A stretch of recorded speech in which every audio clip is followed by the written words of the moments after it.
সন্ত্রাসীদের সরাসরি পুলিশের গুলিতে শাহাদাত বরণকারী রাজপথের প্রথম সাংবাদিক মেহেদী হাসানের বাড়ি পটুয়াখালীর বাউফলে, এটি এতদিন আমাদের জন্য গর্বের বিষয় ছিল।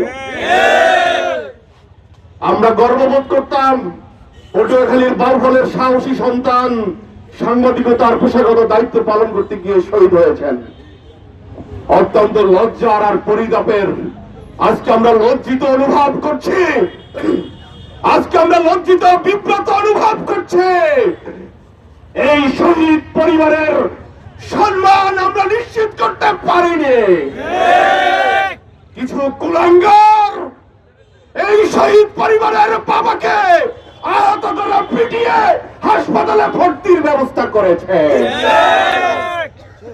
আপনারা জানেন বাংলাদেশ জুলাই আগস্টের বিপ্লবের পরে নতুন করে দেশের নাগরিক আকাঙ্ক্ষা তৈরি হয়েছে। এই শহীদ মেহেদী হাসানের সম্মানিত পিতা জনাব মোশাররফ হোসাইন হাওলাদার ধুলিয়া ইউনিয়নে জামাত 11 দলীয় জোটের ডক্টর শফিকুল ইসলাম মাসুদের পক্ষে কিছু মহিলা মা বোনেরা ক্যাম্পেইন করতেছিল।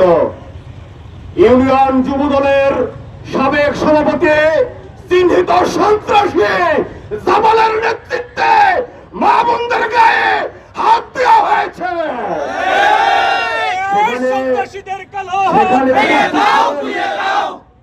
সেখানে উপস্থিত ছিলেন এই শহীদ মেহেদী হাসানের মা। সম্মানিত মা প্রথমে বাধা দিয়েছেন ওই চিহ্নিত যুবদলের সন্ত্রাসীদের। তারা আমাদের শহীদের মাকে প্রথমে অপমানিত করেছে।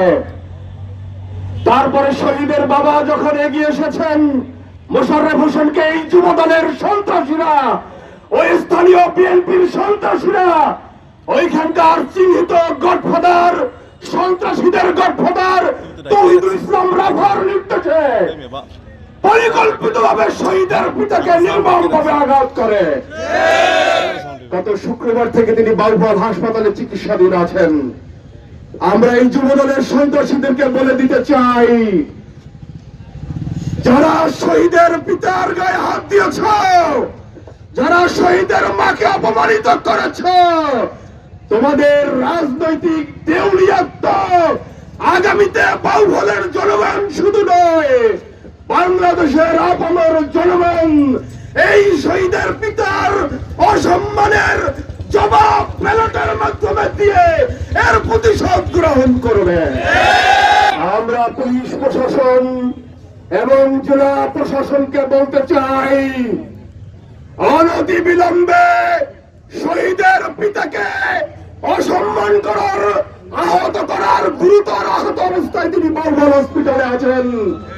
আপনারা এখনো যদি আসামি ধরার নামে নাটক মঞ্চায়ন করেন, ছাত্র জনতার রক্তের বিনিময়ে ওই চেয়ারে আছেন, ওই চেয়ার আপনাদের জন্য আরামের হবে না, হারামের হয়ে যাবে। শান্তিতে চেয়ারে বসতে পারবেন না। রিটার্নিং অফিসার এবং পুলিশ সুপারকে দৃষ্টি আকর্ষণ করছে, অনতিবিলম্বে শহীদের পিতাকে আহত করার মামলা হয়েছে, মামলার আসামিদের অনতিবিলম্বে গ্রেফতার করুন।